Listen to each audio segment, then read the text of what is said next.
I couldn't seem to find any installation videos on here. This may help some of you. It's not real detailed, but the kit does come with instructions that are fairly easy to follow. There is a couple of ideas that you may find handy. Okay, I'm working on a 2009 Ultra, Harley-Davidson, putting an oil cooler on it. Just didn't see any videos really of detailed how to take things apart and put them back together. So anyway, I've already got it taken apart, but I'm going to run over this real quick, then I'll also show how to put it back together. Okay, you're going to take your oil filter off and you're going to pull this adapter out.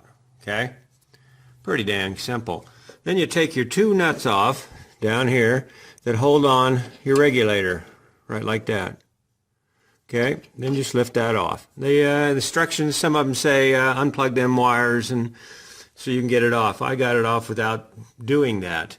Now here's the problem with the Harley-Davidson one. I have aftermarket pipes, so my boss up here for my map sensor is too low. I can't run a Harley-Davidson oil cooler on here. So I've ordered a different one, and the lines come out down here. That should solve my problems. We'll find out as soon as it gets here. But anyway, now I'm going to get some brake cleaner. I'm going to clean up all that nasty oil off that always gets spilled down in there when you're changing your oil, an oil filter. So I will keep adding to this video, as you'll see right now. Okay, I got the JAGS oil filter. As you can see through there, this one's going to work. It's lining up with the hole there, and it's not hitting up there.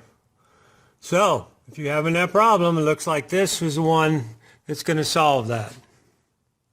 Well, as you can see, I got plenty of clearance above that. It is bolted together. You have to take this thing apart, which is just loosely put together anyway. And you put one half on first, the back half naturally. And then you put the front half on loosely and get it adjusted for this little thing right here, this L bracket, which is put on there so that it won't spin when you're taking your filter off or putting it on. Pretty ingenious idea. It looks like it was an afterthought though. But anyway, that's bolted up there, and there's plenty of clearance between my map sensor. Got plenty of clearance there. And anyway, that's that. Well, I've got it installed. It's plumbed, and hoses are ran, being that it's plumbed. Both lines are down there, as you can see. There was no chrome cover with this, like there is with all the others. Not understanding why. I paid plenty of money, there should be. Anyway, there's a fan that I added onto it. If it doesn't work, that's okay. It was only a $7 fan. But I didn't really want to pay $80 for their fans. So it should work. Matter of fact, we can show you how it works right here. Turn on the ignition. And then turn on my auxiliary button. And there she goes. It'll be okay for standing still, going fast. There'll be plenty of air going through there anyway. So anyway, next step is put the filter on, put oil in it, and fire it up.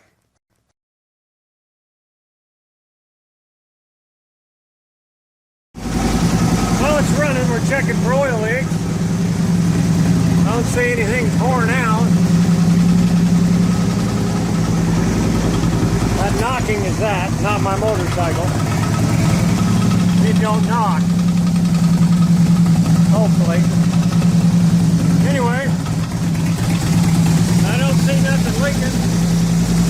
Oil pressure is built up. I'm sure I'm going to need to add more oil.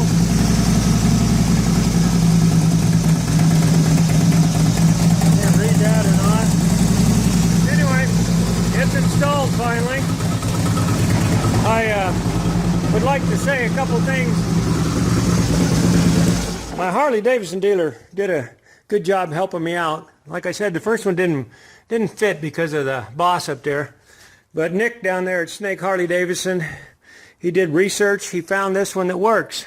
So I'm passing this little video on to the rest of you.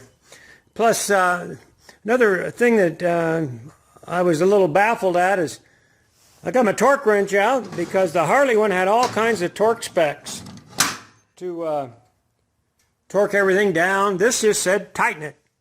So I guess they figure I know what tight is. Hopefully you know what tight is too. Anyway, there we go. Going to be running cooler. Hopefully. Okay, big bore kit next. Bye.